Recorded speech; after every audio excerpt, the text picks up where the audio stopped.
हाँ जी दोस्तों, कैसे हो आप लोग। आई होप आपकी प्रिपरेशन बहुत अच्छी चल रही है। आज आपको मैं रिवाइज कराऊंगा chapter 11 prospective financial information and other assurance services. Sir इसमें आज क्या रिवाइज करेंगे? इसमें आज हम लोग रिवाइज करेंगे SAE 3420 standard on assurance engagement 3420 3420। ठीक है दोस्तों, आपको मैं बता दूं, ये जो नोट्स है अपने 2 पेजेस में पूरा ये स्टैंडर्ड कवर्ड है, सारे कीवर्ड्स वगैरह हाईलाइटेड है, इधर देखो आप। और जो मेमोरी टेक्निक्स भी मैंने यूज़ किए वो भी आप मेरे साथ लिख लेना, इस पर मैंने सारी अलग से लिख दिए और ये वाले नोट्स मैं टेलीग्राम पे एज यूजुअल शेयर कर दूंगा। ठीक है दोस्तों, चलो अब बिना टाइम वेस्ट स्टार्ट किए अपन रिवीजन स्टार्ट करते हैं। सर आ जाओ। Sir standard on assurance engagement 3420, इसका नाम मैं आपको नहीं बताऊंगा। इसमें एक वर्ड देखो, उस नाम पे अपन बाद में आए। इसमें एक वर्ड देखो जो हम लोग को पहले समझना जरूरी है, इसका पूरा नाम पढ़ने से पहले। Pro forma financial information. ठीक है, तो पहले अपन ये समझेंगे, ये सर ये प्रो फॉर्मा फाइनेंशियल इन्फॉर्मेशन क्या है। इधर आओ सर, आपने 31 मार्च को हर साल बैलेंस शीट बनाते हो, फाइनेंशियल स्टेटमेंट बनाया, बैलेंस शीट बनी। हाँ सर बैलेंस शीट बनी। अप्रैल में क्या हुआ, एक घटना घटी, इवेंट और ट्रांजेक्शन हुआ। क्या इवेंट हुआ या क्या ट्रांजेक्शन हुआ, ये दोनों को देखो। ये ऑरेंज मिस्टर ब्लू जो भी है, ये दोनों एंटिटीज क्या हुई, ये दोनों एंटिटीज मर्ज हुई। ठीक है, तो ये इवेंट और ट्रांजेक्शन हुआ after the balance sheet date. ठीक है, उसके बाद में कंपनी ने डिसाइड किया मई में कि वो लोग क्या करेंगे, प्रोस्पेक्टस इशू करेंगे। क्या करेंगे, प्रोस्पेक्टस इशू करेंगे। तो अब ये जो फाइनेंशियल स्टेटमेंट है, फाइनेंशियल स्टेटमेंट में ये मर्जर वाला ट्रांजेक्शन जो है वो तो अभी तो रिफ्लेक्ट कर नहीं रहा होगा। कर रहा है, नहीं कर रहा है, वेरी सिंपल। बट अपने को जब अपन प्रोस्पेक्टस इशू कर रहे हैं कंपनी का, उसमें ये स्टेटमेंट देंगे। उसमें क्या स्टेटमेंट देंगे, परफॉर्मा फाइनेंशियल इन्फॉर्मेशन देंगे। क्या देंगे, परफॉर्मा फाइनेंशियल इन्फॉर्मेशन उसके साथ भेजेंगे। तो सर अब ये परफॉर्मा फाइनेंशियल इन्फॉर्मेशन कुछ नहीं, इस बैलेंस शीट में ये जो ट्रांजेक्शन हुआ है उसको अगर अपन उसका इम्पैक्ट उसमें एडजस्ट कर देंगे तो वो अपना परफॉर्मा फाइनेंशियल इन्फॉर्मेशन बन जाएगा। समझ में आया? बहुत सिंपल, बहुत ईजी। अब यहाँ पे देखो, हम फाइनेंशियल स्टेटमेंट में इम्पैक्ट दिखाएंगे। क्या इम्पैक्ट दिखाएंगे, वो इवेंट और ट्रांजेक्शन का। वो इवेंट और ट्रांजेक्शन कौन सा है मेरे भाइयों, मर्जर, जो अभी मर्जर हुआ है। तो उस ट्रांजेक्शन का इंपैक्ट दिखाएंगे ये मान के कि as if occurred at earlier date, मतलब ये अर्लियर डेट पे हुआ ऐसा समझ के इसको, इसका इंपैक्ट इसमें हम लोग दिखाएंगे। इस फाइनेंशियल स्टेटमेंट में इसका इंपैक्ट दिखाएंगे जो इवेंट और ट्रांजेक्शन हुआ है, और उसका जो रिजल्ट होगा, मतलब उस फाइनेंशियल स्टेटमेंट में हम लोग जो उसका इंपैक्ट दिखाने के बाद में क्या बन जाएगा। अगर इसमें हम लोग financial FS plus impact of event और ट्रांजेक्शन, इम्पैक्ट क्या ऑफ इवेंट, जो इवेंट हुआ या ट्रांजेक्शन का, उसके बाद जो आएगा वो होगा pro forma financial information. Very easy, very simple. ठीक है दोस्तों, अब आ जाओ ऊपर। सर अब इसका नाम बड़े आराम से पढ़ेंगे और बड़ा अच्छे से समझ में आएगा।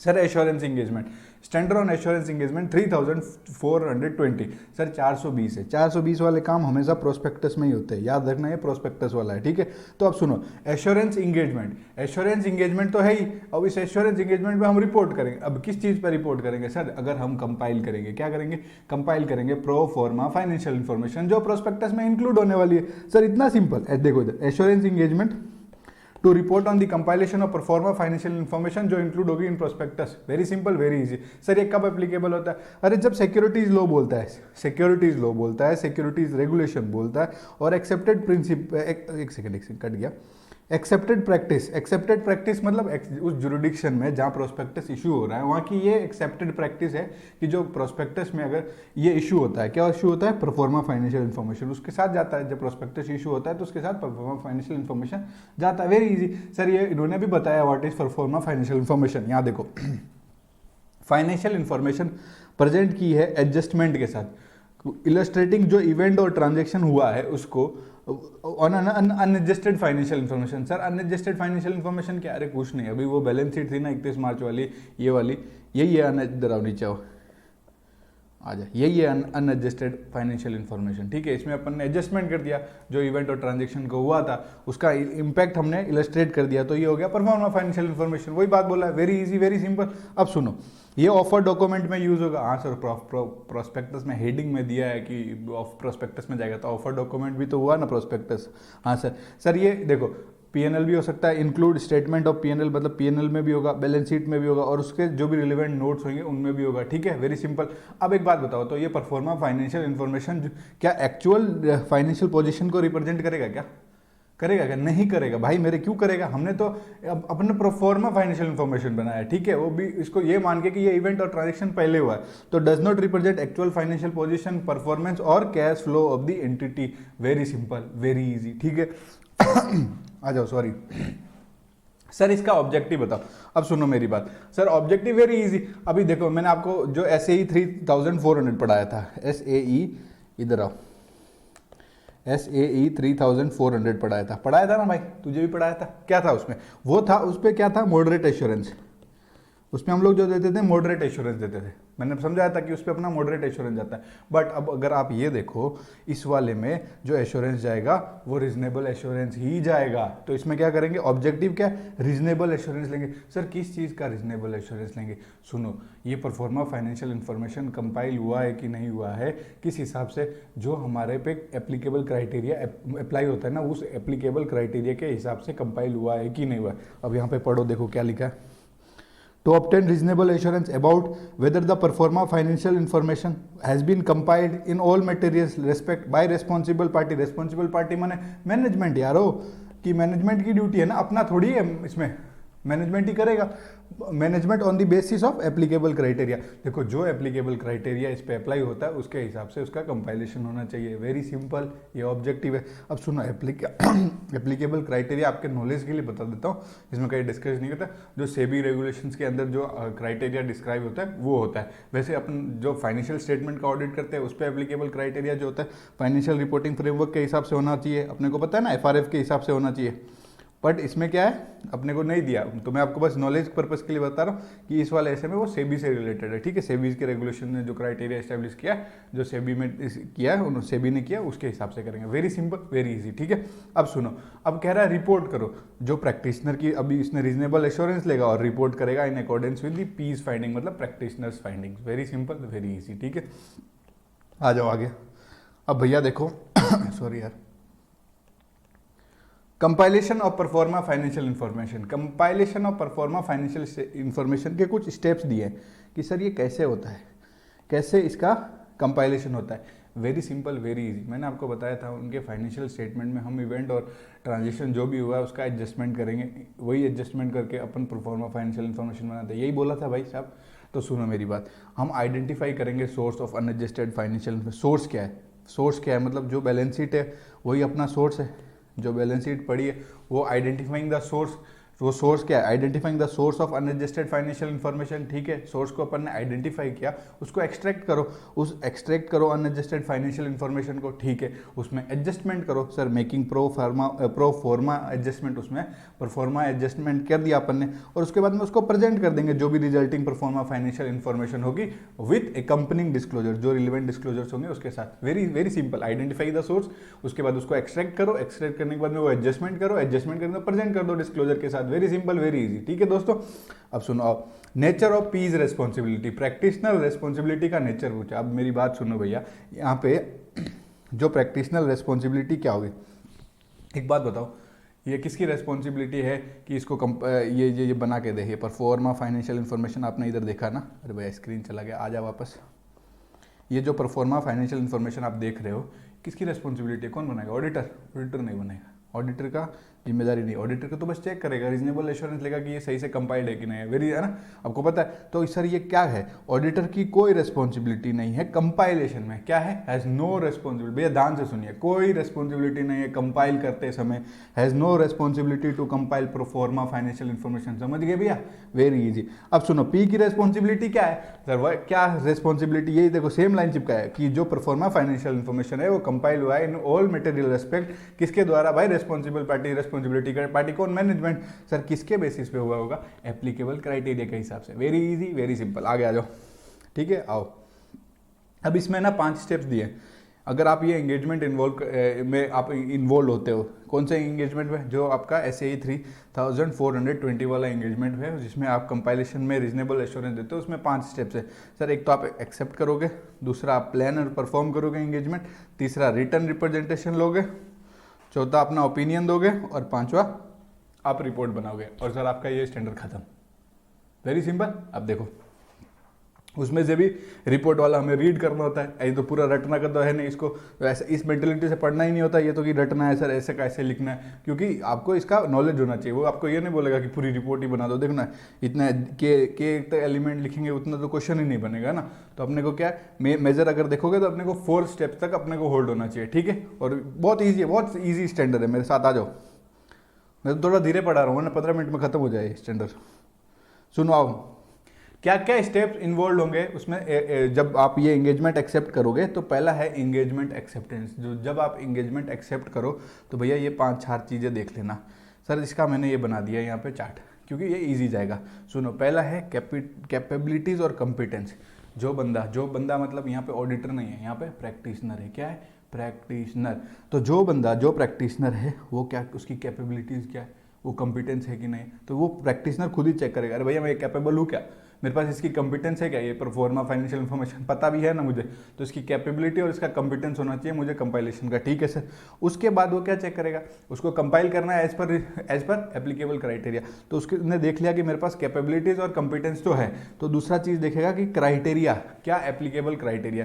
तो वो क्राइटेरिया कैसा होना चाहिए सर, क्राइटेरिया सूटेबल होना चाहिए। और जब वो क्राइटेरिया लगा दो तो हमारा परफॉर्मा ऐसा नहीं होना चाहिए कि मिसलीड हो जाए। तो परफॉर्मा जो फाइनेंशियल इन्फॉर्मेशन जो भी होगी वो मिसलीडिंग नहीं होनी चाहिए, not to be misleading. Very simple. उसके बाद में वो देखेगा वर्डिंग ऑफ ओपिनियन। क्या देखेगा? Wording of opinion. Wording of opinion को इवेल्युएट करेगा। कि ये इवेल्युएट इसलिए करेगा कि वो चेक करेगा कि क्या मैं भी ऐसा ओपिनियन दे पाऊंगा ना, तो इवेल्युएट करेगा वर्डिंग ऑफ ओपिनियन। ठीक है, वेरी सिंपल।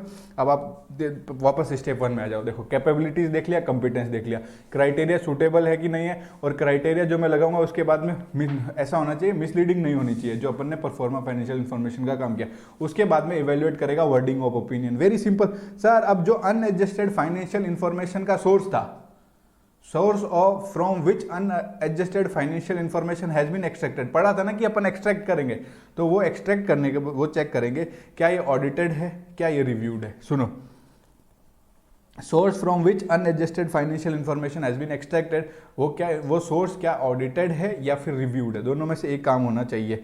अगर वो नेवर ऑडिटेड और नेवर रिव्यूड है तो उस सोर्स पे आप, वो सोर्स क्या है, नेवर ऑडिटेड नेवर रिव्यूड। ठीक है, तो आप क्या करोगे, अंडरस्टैंडिंग ऑफ द एंटिटी की अंडरस्टैंडिंग लोगे, और उसकी अकाउंटिंग के फाइनेंशियल रिपोर्टिंग प्रोसेस की, FRFP मतलब फाइनेंशियल रिपोर्टिंग प्रोसेस की आप क्या लोगे, अंडरस्टैंडिंग लोगे। अब टेंशन मत लो, अभी मैं सारा लाइन बाय लाइन भी दिखा दूंगा। और फिर लास्ट में एग्रीमेंट। फिर से सुनो, स्टेप 1 वापस से याद कराऊंगा। देखो, कैपेबिलिटीज और कॉम्पिटेंस होना चाहिए प्रैक्टिशनर का। फिर क्राइटेरिया क्या होता है, तो क्राइटेरिया सूटेबल और परफॉर्मा, ऐसा क्राइटेरिया सूटेबल होना चाहिए और उससे हमारा परफॉर्मा क्या है, मिसलीड नहीं होना चाहिए। सिंपल।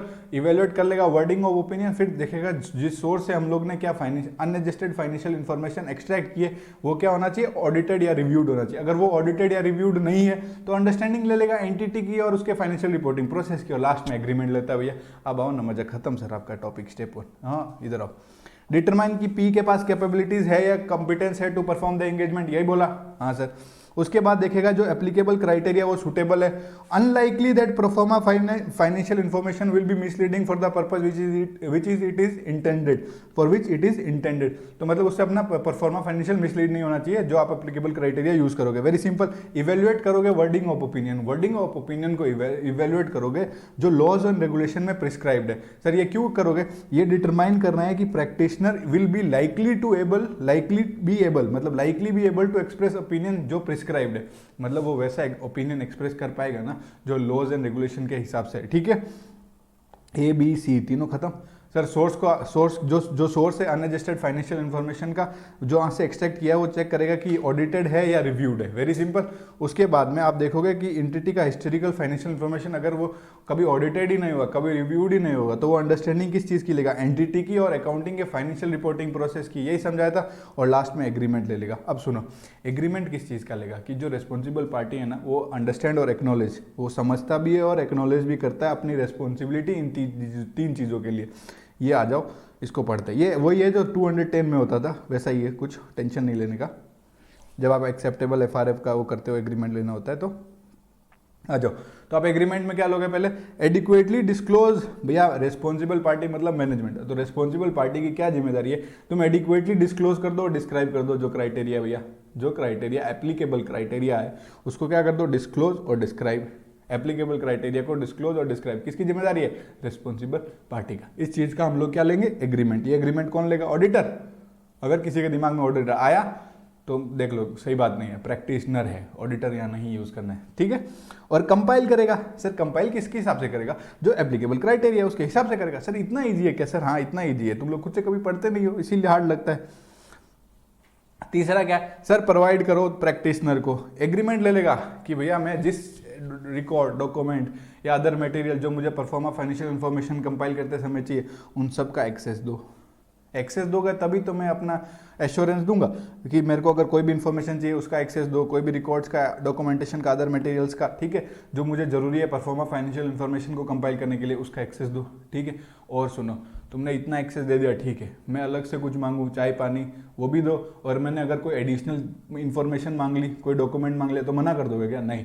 अगर मैं एडिशनल इन्फो भी प्रैक्टिशनर जो रिक्वेस्ट करता है फॉर दी जो मतलब एडिशनल इन्फो जो प्रैक्टिशनर रिक्वेस्ट करता है वो भी देंगे, इट्स वेरी सिंपल। उसके बाद में एक्सेस दो। सर मुझे कागजों और डॉक्यूमेंट्स का तो आपने एक्सेस दे दिया, अब मुझे लोगों से मिलने दो जो एंटिटी के अंदर है, मुझे एक्सेस चाहिए लोगों से within the entity, access to those within the entity, या फिर एंटिटीज के एडवाइजर जिसको प्रैक्टिशनर समझता है उन बहुत जरूरी है उनसे मिलना एविडेंस लेने के लिए, तो उनसे भी एक्सेस दो, ठीक है। देखो एक्सेस दो, इन्फॉर्मेशन, डॉक्यूमेंट से, रिकॉर्ड से, वेरी सिंपल, एक्सेस दे दिया। उसके बाद में मैं एडिशनल कुछ भी मांगूँ, चाय पानी के अलावा कोई भी इन्फॉर्मेशन मांगूँ वो भी दो। मैं अगर एक्सेस मांगूँ किसी इंसान से मिलना, मतलब विद इन दी एंटिटी किसी से मिलना चाहूँ, टू दोस्त जिसके पास मुझे लगता है कि मुझे एविडेंस मिल जाएगा, तो उसका साथ मुझे एक्सेस दो। और सुन, और लास्ट में क्या है, यहाँ पे अपन क्या कर रहे हैं, मर्जर कर रहे हैं। यहाँ पे अपन क्या कर रहे हैं, डीमर्जर भी कर सकते हैं, मर्जर भी कर सकते हैं ना। तो जब we needed for the purpose of engagement, मुझे एक्सेस दो appropriate individuals within the enquiries in a business combination, ठीक है।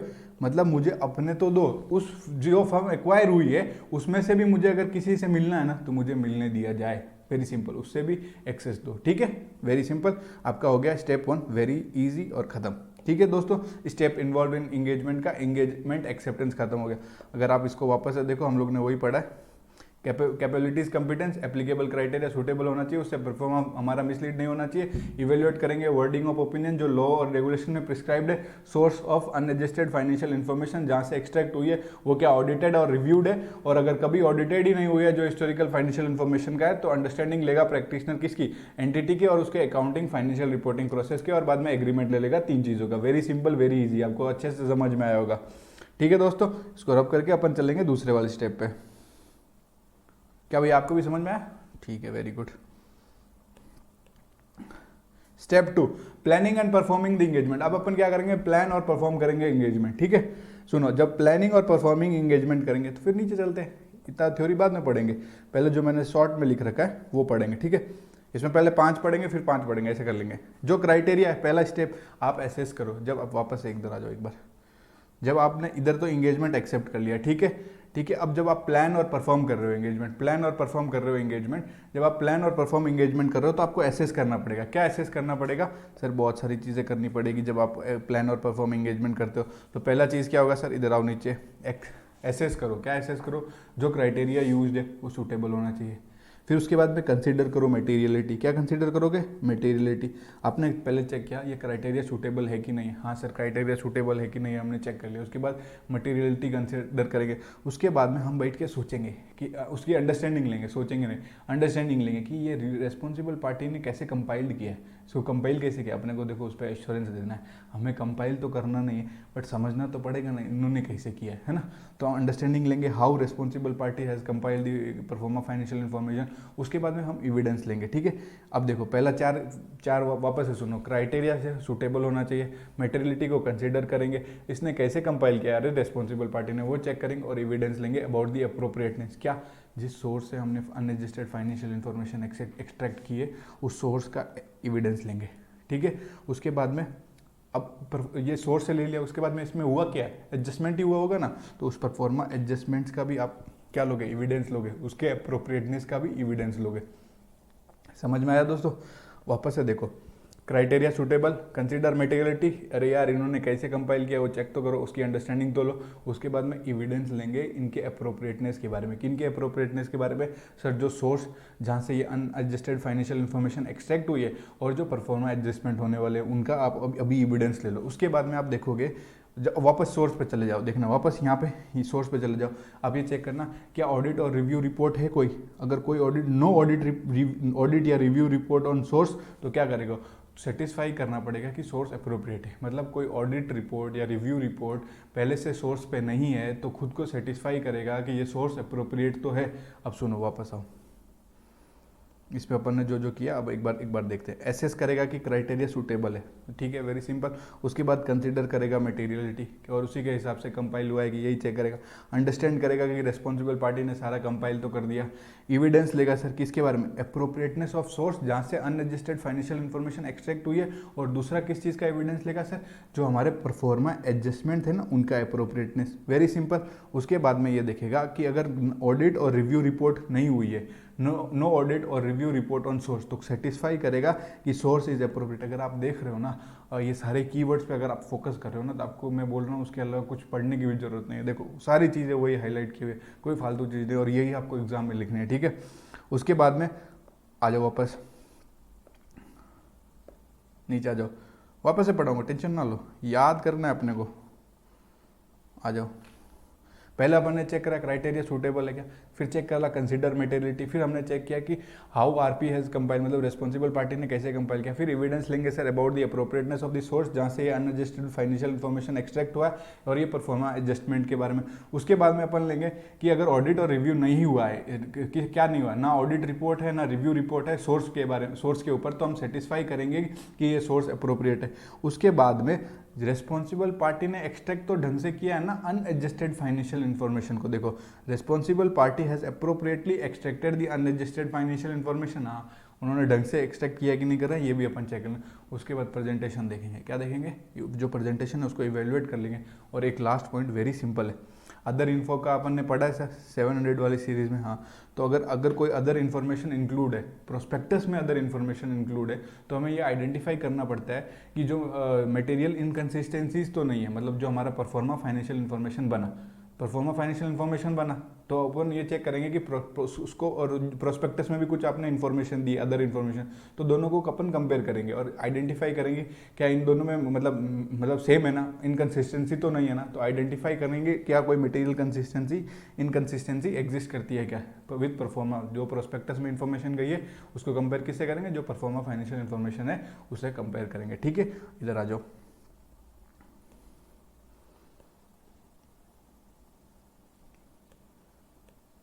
देखो planning and performing the engagement, फिर से पढ़ा रहा हूँ, कोई टेंशन नहीं। एसेस करो एप्लीकेबल क्राइटेरिया सूटेबल, ठीक है। कंसीडर करो मटेरियली, ठीक है। अंडरस्टैंड करो रिस्पॉन्सिबल पार्टी ने कंपाइल किया।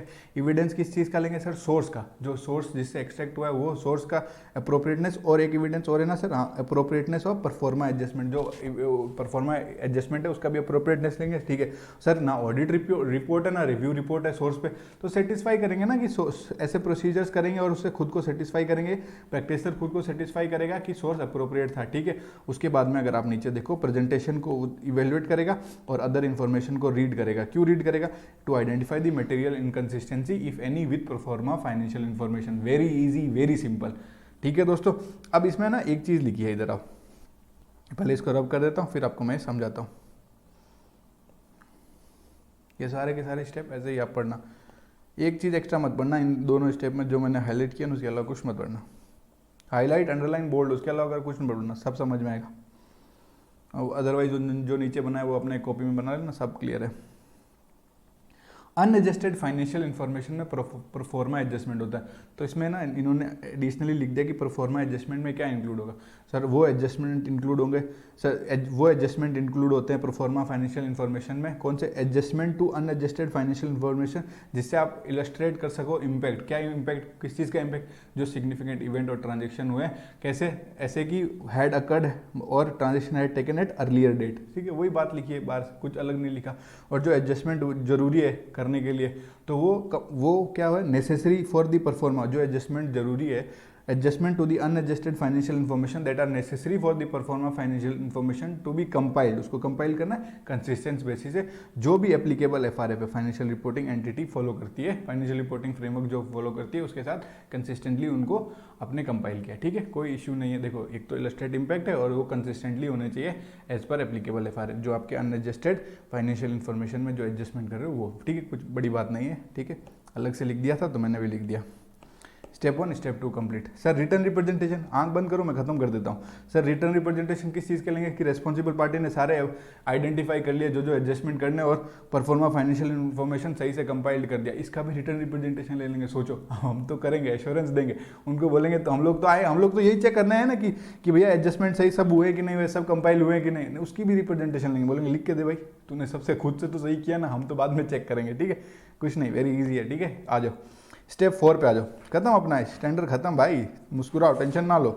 स्टेप 4 पे आ जाओ, बहुत सिंपल ओपिनियन है और स्टेप 5 रिपोर्टिंग है। 4 पे आ जाओ, सुनो 4 पे ओपिनियन पे क्या, अनमोडिफाइड ओपिनियन जाएगा और मॉडिफाइड ओपिनियन जाएगा। सर अनमोडिफाइड ओपिनियन कब जाएगा, जब प्रैक्टिशनर कंक्लूड करेगा जो परफॉर्मा फाइनेंशियल इन्फॉर्मेशन कंपाइल्ड हुई है वो on the basis of applicable criteria हुई है, जो क्राइटेरिया के हिसाब से अगर कंपाइलेशन हुआ है तो अनमोडिफाइड, अगर नहीं हुआ है तो मॉडिफाइड। ये लिखा देखो, परफॉर्मा फाइनेंशियल कंपाइल्ड हुई है on the basis of applicable criteria, unmodified चला जाएगा, नहीं हुई तो मॉडिफाइड ओपिनियन देंगे। वेरी सिंपल, आ जाओ।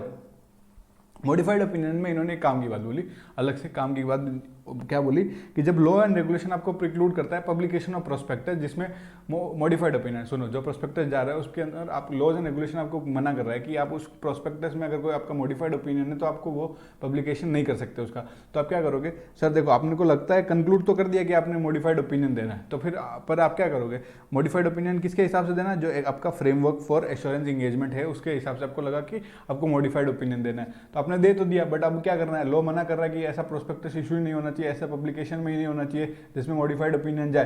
तो क्या करेगा, आप इधर इसको हाईलाइट कर लेना प्लीज, हाँ, डिस्कस करेगा मैटर, क्या करेगा, रेस्पॉन्सिबल पार्टी के साथ मैटर डिस्कस करेगा। रेस्पॉन्सिबल पार्टी अगर एग्री नहीं होती है to make the necessary changes, responsible party के साथ डिस्कस किया और उसको बोलेंगे कि ये चेंज कर लो, पर वो एग्री नहीं हुआ चेंज करने के लिए, तो विड्रॉ कर लो एंगेजमेंट से, या फिर कंसिडर करो लीगल एडवाइस, अगर कोई लीगल एडवाइस सीख करना है तो वो आप लीगल एडवाइस सीख कर लो। ठीक है, अब दूसरा सुनो, जहां लॉ एंड रेगुलेशन ने प्रिक्लूड ही नहीं किया पब्लिकेशन ऑफ ए प्रोस्पेक्टस जिसमें मॉडिफाइड ओपिनियन है, तो दिक्कत क्या है, दो मॉडिफाइड ओपिनियन। सर उसको लगता है कि अप्रोप्रिएट है तो दो मॉडिफाइड ओपिनियन किसके हिसाब से अप्रोप्रिएट हो रहा है, in accordance with the framework for assurance engagement, दे दो, कोई टेंशन नहीं है। ठीक है, उसके बाद इम्फेसिस ऑफ मैटर पैराग्राफ पढ़ा हुआ है आप लोग को पता ही। अगर जब प्रैक्टिशनर को लगता है कि उसको कुछ यूजर्स का अटेंशन ड्रॉ करवाना है, जो मैटर प्रेजेंट हुआ है या डिस्क्लोज हुआ है फाइनेंशियल इन्फॉर्मेशन में नहीं, परफॉर्मा फाइनेंशियल इन्फॉर्मेशन में जो मैटर प्रेजेंट और डिस्क्लोज हुआ है उससे आपको अटेंशन ड्रॉ करना है यूजर्स का, तो आप इम्फेसिस ऑफ मैटर आप कर सकते हो। ये उसी वाले मैटर पे होता है जो फाइनेंशियल इन्फॉर्मेशन में, मतलब जो परफॉर्मा इन्फॉर्मेशन में प्रेजेंट या डिस्क्लोज हुआ है। देखो such paragraph shall refer only to the info presented and disclose in the pro forma financial information, जो पहले से प्रेजेंटेड है या डिस्क्लोज है। ठीक है, वो लगता है कि मैटर इतना इंपॉर्टेंट है, फंडामेंटल है यूजर्स के अंडरस्टैंडिंग के लिए, तब आप डाल दो। ठीक है, ये तभी आप दो। देखो सुनो, ईओएमपी कब इंक्लूड करेंगे, जब प्रैक्टिशनर को ये लगेगा कि उसने सारा sufficient and appropriate audit evidence collect कर लिया और परफॉर्मा फाइनेंशियल इन्फॉर्मेशन कंपाइल्ड हो चुकी है in all material respects on the basis of applicable criteria. Very simple, आ जाओ, खत्म अपना यूएमपी। रिपोर्टिंग को मैं पहले ही बता रहा हूँ, इस इंटेंशन में मत पढ़ना कि सारा का सारा तुम्हारा याद होना चाहिए, नहीं, बस एक बार रीड करके छोड़ देना। रिपोर्टिंग में क्या क्या एलिमेंट्स होंगे, सुनो, टाइटल, एड्रेसी और इंट्रोडक्टिव पैराग्राफ। इधर आओ, नीचे तो अपना सिग्नेचर, डेट और प्लेस ऑफ सिग्नेचर जाता है, आप लोग को इतना अच्छा से पता है, हर बार यही पढ़ाता हूँ इसमें। तो अब आ जाओ, सुनो, इंट्रोडक्टिव पैराग्राफ में आ जाओ। इंट्रोडक्टिव पैराग्राफ में आप क्या डालोगे, जो परफॉर्मा फाइनेंशियल इन्फॉर्मेशन है वो डाल दें, उसके बारे में बता दो, सोर्स के बारे में बता दो कि कहाँ से आपने एक्सट्रैक्ट किया है, और फिर पीरियड क्या क्या यूज, पीरियड कौन सा कवर्ड किया है, और फिर रेफरेंस दे दो जो एप्लीकेबल क्राइटेरिया है या फिर जो source of criteria. Very simple. उसके बाद में स्टेटमेंट दो कि रेस्पॉन्सिबल पार्टी ही रेस्पॉन्सिबल है। रेस्पॉन्सिबल पार्टी किस चीज़ के लिए रेस्पॉन्सिबल है, compilation of pro forma financial information के लिए रेस्पॉन्सिबल पार्टी। अब डिस्क्राइब कर दो कि ये जो ओपिनियन है, ये जो एक्सप्रेस कर रहा हूँ मैं ओपिनियन, वो किस चीज़ के बारे में, ये रेस्पॉन्सिबल पार्टी ने कंपाइल किया है कि नहीं किया एप्लीकेबल क्राइटेरिया के हिसाब से। ठीक है, वो प्रैक्टिशनर रेस्पॉन्सिबल नहीं है क्या, किस चीज़ के लिए रेस्पॉन्सिबल नहीं है, फॉर अपडेटिंग री इशूइंग एनी रिपोर्ट या opinion on any historical financial information. Historical financial information पे कोई अपना ओपिनियन, रिपोर्ट इशू कुछ वो इशू नहीं करेगा। ठीक है, और पर्पस बता देगा। पर्पस क्या है, solely to illustrate the impact of event और ट्रांजेक्शन, जो अभी जो इवेंट और ट्रांजेक्शन हुआ उसका इम्पैक्ट ही तो अपन डिस्क्लोज कर रहे हैं, इसमें इलस्ट्रेट कर रहे हैं, वो पर्पस बता देगा, simple.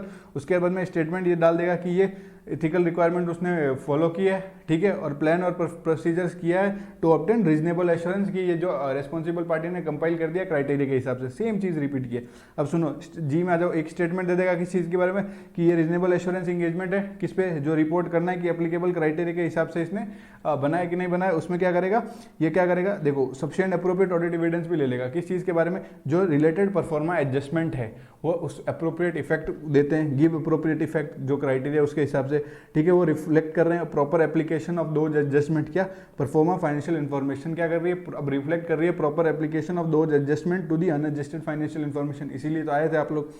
Procedure selected depend on practice judgement, जो प्रोसीजर क्या सेलेक्ट करना है वो प्रैक्टिशनर के जजमेंट्स पे है, ठीक है। उसके बाद में तीसरा क्या है, इसको इवेल्युएट करना पड़ेगा overall presentation of pro forma financial information. ये भी सिंपल, वेरी इजी। अब सुनो लास्ट वाला, ओपिनियन दे देगा। ओपिनियन में यही देगा ना कि ये कंपाइल हो गया इस पर एप्लीकेबल क्राइटेरिया, ठीक है। सिग्नेचर, डेट और आपको रिपोर्ट का ही आपको बता चुका हूँ, प्लेस, ठीक है। आपका सारा का सारा स्टेप खत्म, इसको खत्म कर दिया मैंने, आपको टेंशन लेने की कोई ज़रूरत नहीं है और आप इसको रिवाइज कर लेना, ठीक है दोस्तों।